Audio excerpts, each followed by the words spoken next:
My name is Steve Moore, again, the President and CEO of the DC Economic Partnership. This morning we're having a conversation about technology in the district, and I wanted to start off sort of with a question that I'd like each of you to address.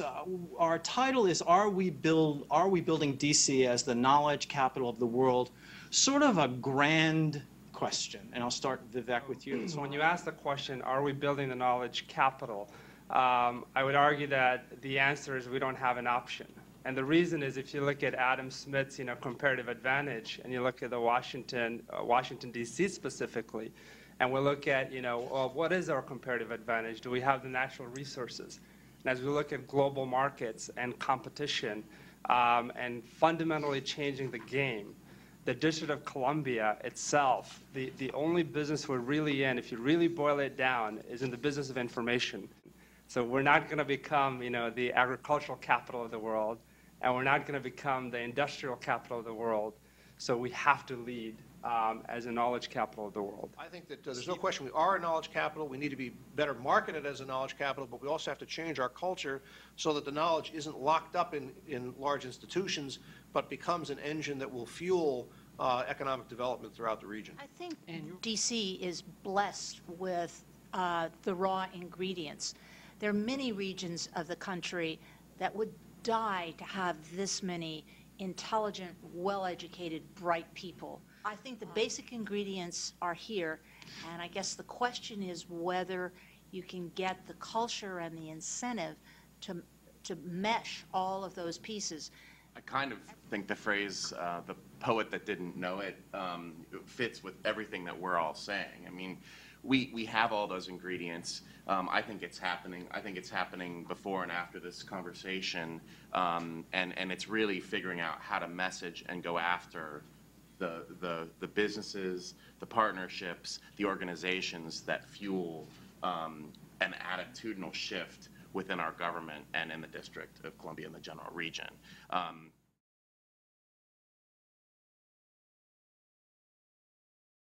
But at the end of the day, it's not just about patents, right? So that can be a leading indicator in terms of saying, okay, so George Washington University is spinning off X number of patents from, certain professors. But it also comes down to impact.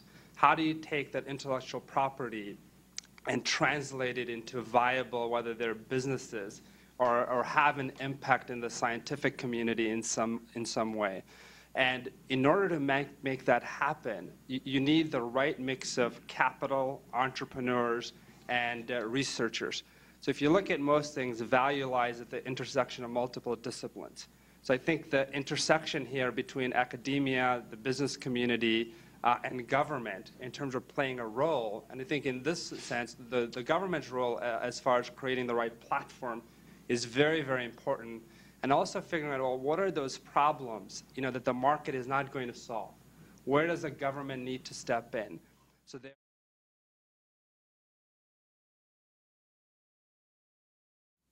The last data I saw in the number of venture capital deals in the district had the district at about 1% of the deals that are done in the country.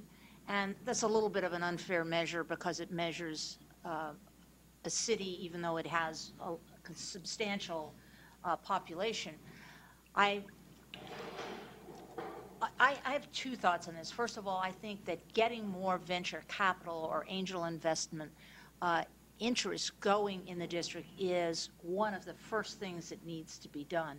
Creating an environment. The biggest VC funds are located in the metro area outside of DC.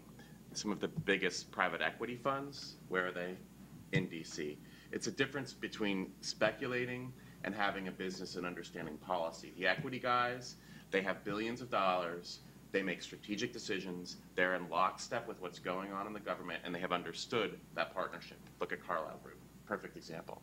The bigger VCs lay out around the region, and justifiably or not, DC has not a fantastic reputation of supporting young businesses. It's expensive, there are regulatory issues and hurdles, and so the VCs think that companies should be as close to them in their own backyard as possible. And so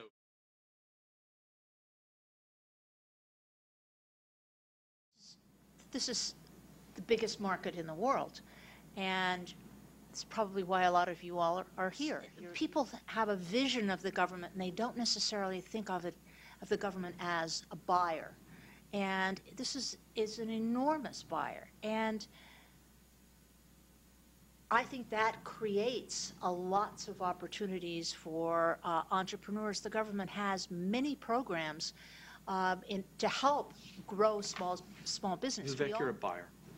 Well, I think that's part of the problem. I think government is one of the reasons we haven't had a lot of innovation in this region. And a big part of that comes down to contracting. When was the last time, and especially those of you that run technology companies, you saw the government say, bring me your best ideas. Here's a problem that we're trying to solve. What is the best idea to solve this problem? So as an entrepreneur, if you want to start up a company in this region, what most entrepreneurs will say is, what is the fastest path to either spinning out this company, making the first $1 million? The fastest path is to write specifically to that contract that's on the street, that RFP. Whereas if you're sitting in Silicon Valley or somewhere else, the path to build out that company is thinking of a huge idea that's going to fundamentally change the way markets operate, the way the global economy will be affected. So dreaming up the next Google, dreaming up the next iPhone, so to speak. Whereas in the Washington region, because you have a lot of federal money, because you have a lot of money in the city itself, for DC government, for example, we spent in the last 4 or 5 years about $1 billion on IT. And what I can tell you is when I analyze that spend, it was just the classical players, no new thinking. So the market doesn't have the opportunity to innovate because the government is saying that this is exactly what I want to buy, and I'm going to buy what's going to make sure that I, as a government official, don't get in trouble with. What I have done is I've moved forward with all the contracts that are coming out of my office. I asked for the third way. I always put in there, and I lead with that, bring me your best idea.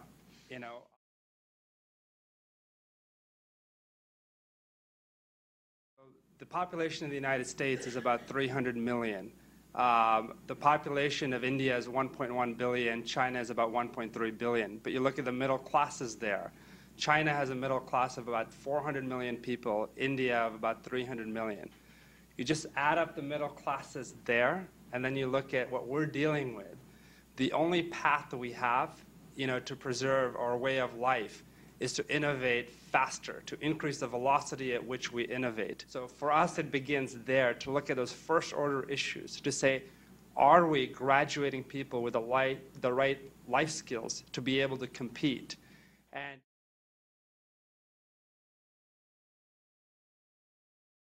my experience is that we have trouble talking people into coming to government because they think they've got something that works out in the commercial world. They don't want to sell to government because they think there are all these rules and regulations. And so I'm actually seeing the reverse. We have to go out and sell. Government is a market you want to be in.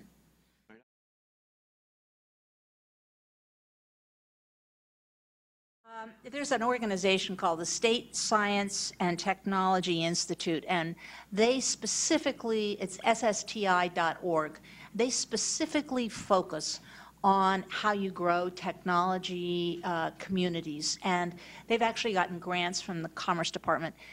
They have a couple of papers on their website which go into some detail about what the components are that you need to make happen what we're talking about, and I recommend it to you. Let me give you just a quick list of what those magic components are. A spirit of risk-taking, which we're talking about, angel investment activity or access to capital, entrepreneurial faculty, strong support infrastructure, entrepreneurial corporate culture, I'm not sure we have that at this point, but community support, communications and branding, and an informed media, which is also